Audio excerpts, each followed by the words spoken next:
Nous sommes convaincus que ce projet représente une étape cruciale dans la mise en œuvre de notre politique nationale de la formation professionnelle.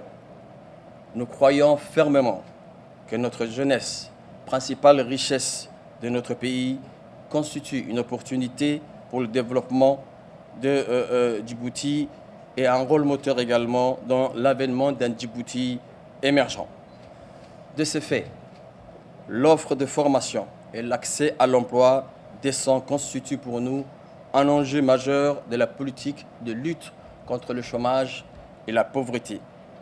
C'est pourquoi nous avons élaboré une nouvelle politique nationale de la formation professionnelle qui vise à renforcer les programmes de main-d'œuvre et à élargir les liens avec des emplois de qualité. Cette approche permettra d'accroître l'emploi des jeunes et de transformer durablement notre économie. Mesdames et messieurs, le projet que nous lançons ce matin contribuera, Inch'Allah, et j'en suis convaincu, de manière significative à la mise en œuvre de notre politique, en collaboration étroite avec les parties prenantes locales. Le projet, Inch'Allah, facilitera le développement de secteurs promoteurs de notre économie, offrant ainsi de nouvelles opportunités aux jeunes Djiboutiens bien préparés. L'objectif de ce programme décennal de développement de la main-d'œuvre consiste à améliorer la préparation et la compétitivité des jeunes compatriotes en fonction des besoins du marché. La jeunesse djiboutienne, à l'instar de toutes les jeunesses du monde, fait face à de nombreux défis liés au développement de son potentiel, à une formation adaptée aux exigences et à l'accès au marché du travail.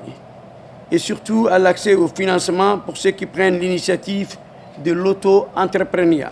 Le chef de l'État, son Excellence Al-Hajj Ismaël Omar Guelleh, a pris l'engagement d'apporter une réponse à cette contrainte à travers l'action du gouvernement.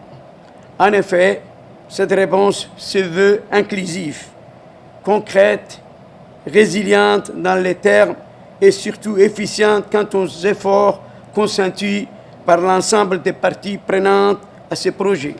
Le ministère du Travail, à travers l'ANEFIB, ne ménage pas ses efforts pour s'ingénier autant d'initiatives quant au soutien et à la promotion d'outils permettant d'améliorer l'employabilité et l'insertion professionnelle de nos jeunes concitoyens.